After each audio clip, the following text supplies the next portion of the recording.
Joining us right now is one of my favorite people in the industry, NFL analyst, the host of the Turn on the Jets podcast covering the New York Jets and the rest of the NFL. Will Parkinson joins us now. Will, thanks for coming on tonight, my man. Hope all is well. Yeah, thanks for having me, man. I'm excited to be on. So I was just talking about the contract that Trevor Lawrence got from Jacksonville, and my thought process is, look, is he deserving of that? Probably not, but what choice does Jacksonville have, because where are they finding a better option? What was your reaction to hearing the news of Lawrence's deal? Yeah, look, this is the way the market works, right? It's first to market that, we look back at Josh Allen's deal now and Mahomes and these other guys whose, deals, they look quote-unquote underpaid now. And at the time, we all couldn't believe Mahomes got 10 for 500 and Allen got, 45 a year. Now we're looking at, the Jared Goff, Tua, obviously Trevor Lawrence. Look, I don't think the numbers have wowed you. I think there's been some circumstances of drops and, some of the analytical numbers for guys like Lawrence and Herbert, maybe outweigh some of the, kind of stat lines. I do think you get to a point where it is a bit tough to pay the non-quote-unquote elite guys, top of the market money. But, this is the way it works. I guess my reaction in so many words was, I don't know. You look at the cap hit, and it's essentially a 7-year deal because he obviously had this year and the 5th-year option remaining. Not this year and the 5th-year option, but he had this year and one more potential year. And then you look at some of the cap hits down the line, $78 million, 4 years from now, and stuff like that looks cartoonish. But he's a good player. I think he should continue to get better. I'm not sure he'll ever be the prospect that we all kind of assumed he was. So again, for him to get in $55 million a year is a lot. That said, if Jacksonville can produce around him in a weaker division, I guess you won't be quite as concerned. It's kind of crazy. He's the highest paid guy, but I'm sure Tua, Jordan Love will be next. Well, that was going to be my follow-up. If you're the Dolphins, are you like, oh crap, I can't believe Lawrence got that much, because now Tua's going to be asking for even more? Yeah, I think this is what happens. I think, Jake, you look back at last year, Quinnen Williams, Dexter Lawrence, Jeffrey Simmons, all these guys were all free agents, are all, looking for contract extensions at the same time. And it was kind of, Jeffrey Simmons got 23, Dexter Lawrence got 23 and a half, Quinnen Williams got 24, Jonathan Allen. This is just the way it works. In this situation, if you're Miami, you're probably kicking yourself, man, if we got this deal done before Goff and before Lawrence, you'd probably feel a little bit better. Maybe you're saving a couple $1 million there a year. Before Hurts, et cetera. I just look to myself and think, Tua is a $58 million quarterback a year.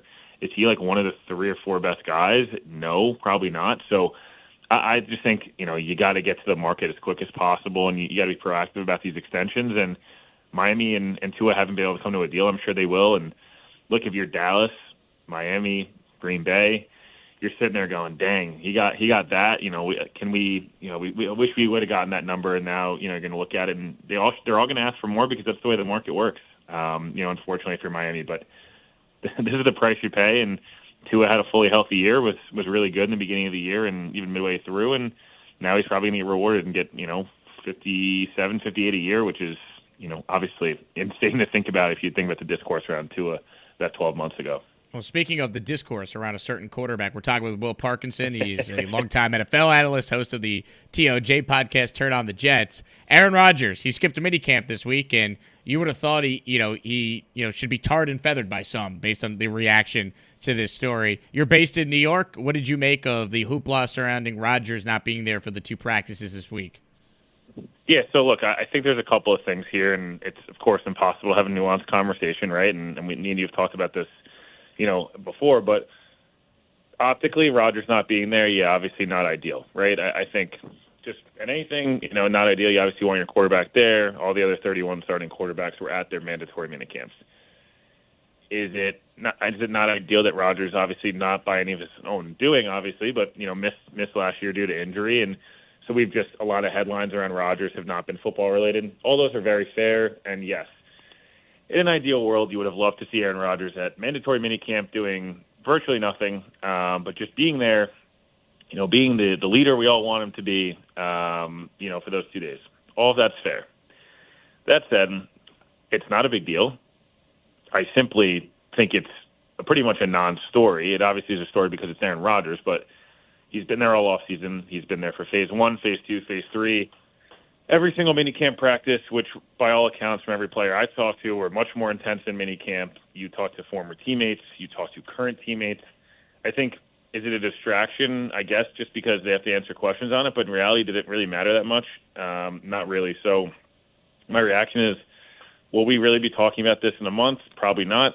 Will it affect the Jets at all this year? I think it has zero impact on them. If he had not been there for OTAs and all the other offseason stuff, I think that's a much bigger story. But the 2 days of minicamp, yes, optically it's not ideal. I get that, and Rodgers is very polarizing. But at the end of the day, he's put in more than enough work this offseason so far. He will continue to do so, and he will be ready for training camp. And that's all that really matters. This guy's going into year 20 in the league. It's just, I'm not sure how much he's getting out of that. And he's practiced with Garrett Wilson, every day during camp last year, every day during the offseason this year. It's not like these guys aren't thrown together day in, day out. So I just don't know what the Jets or him really lost. I just think it was kind of a PR nightmare. And, anything when it comes to the Jets, until they start winning games, is going to be headlines, and it's usually headlines in the negative direction, unfortunately. Well, do you think that some in the media were very disingenuous with the coverage of it? Because when you hear, Aaron Rodgers is skipping minicamp this week, it sounds like, is he missing 5 days, 6 days? You find out it's only 2, and they already canceled the 3rd day, so it was only 2. And then they conveniently leave out the fact, he apparently told the Jets of this months ago, and as you said, he'd been at everything else. So I think just the disconnect is, people who follow the story know what's going on. While optically not great, you prefer him there, it's not the end of the world. Yet the way it was covered by some was as if, he's being a bad teammate, bad guy, Aaron Rodgers, here we go again, disgruntled. And it's nothing like that, but people just refuse to maybe do the work into actually knowing the full context of the story. Yeah, I don't disagree there in any way, shape, or form. I think, we don't talk enough about Tom Brady taking 11 days off in the middle of training camp, not even minicamp, training camp 2 years ago.